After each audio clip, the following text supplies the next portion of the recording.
Boris isn't a victim of Remainers or Keir Starmer. Boris is a victim of Boris.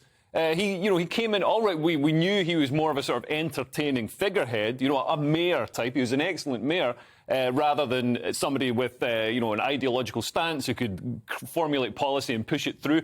But he was an absolute shambles in office. I mean, he broke rules and conventions left, right and centre. Well, if you believe everything you hear, but he genuinely did. Yeah, but a lot of the civil servants broke rules and conventions. I'm not just talking about... If you look at the rest of the whole... I'm not just talking about Partygate. I'm not just talking about Partygate. He tried to rewrite the rules that govern MPs' conduct. Well, the 1922 committee tried to change the rules that govern whether the leader can get rid of... I mean, you're blaming him, but what about...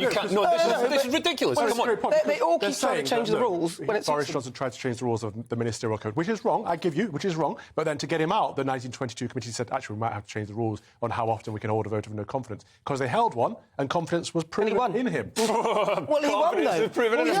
He won the vote. He won the vote. 50-something% is hardly the most... Well, actually, it was higher. That's a Ramona argument. That's this whole, the percentage, the margin wasn't big enough. Yeah, margins matter. The margin doesn't matter. No, is he going to win or you lose? That's all that matters. But according to the rules of the 1922 committee, they don't matter. And if you do win that confidence vote, then you can stay in for 12 months. They were prepared to change that rule, so you can't really hang Boris on that and then not hang them on it as well. Are you defending Boris as some sort of principle? I'm not defending him. If I could get a word in, Boris didn't have the moral fibre to make decisions in the nation's interest if it damaged his popularity. All he cared about was his own popularity. He wouldn't make any policy that would damage his popularity, and his whole, for all that people say that he got Brexit done, he didn't. The country's in an absolute mess. It's an absolute shambles. All of that is right. All of that is right. He didn't have the moral fibre, but we knew that. The guy's on his third marriage. We don't even know how many kids he has, our Prime Minister. We knew he didn't have the moral compass. We knew he didn't have the moral fibre. That is not a revelation, is my point. And I don't think that's relevant, really. What we want is somebody... It's utterly relevant. Not to me, it isn't. What I want is somebody who gets things through the line, gets people to vote for the party, and he did exactly that. If he got things through the line, why have we got the lowest growth of any country in the G20? Because of the pandemic. Are we the only country that had a pandemic? Well, they've all got very low. If you want to point them out, actually, we're doing a lot better than the others. But a lot of people are going through low growth. A lot of them are doing really high inflation. Yes. Scotland's about to leave.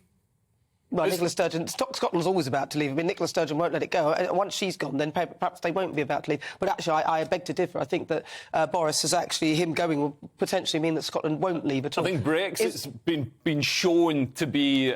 people voted for it for the right reasons and they've got the wrong result. Nobody voted for a worse economy.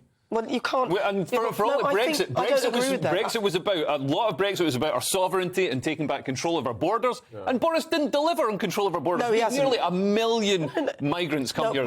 Listen, I don't think he's delivered on that at all. But what I will say is at least you know who the million are, rather than a load of people coming from the EU who just literally flood the work market. So the idea is right. They just need to establish... Hang on. They need to just establish the numbers and try and be a bit more selective. That's all.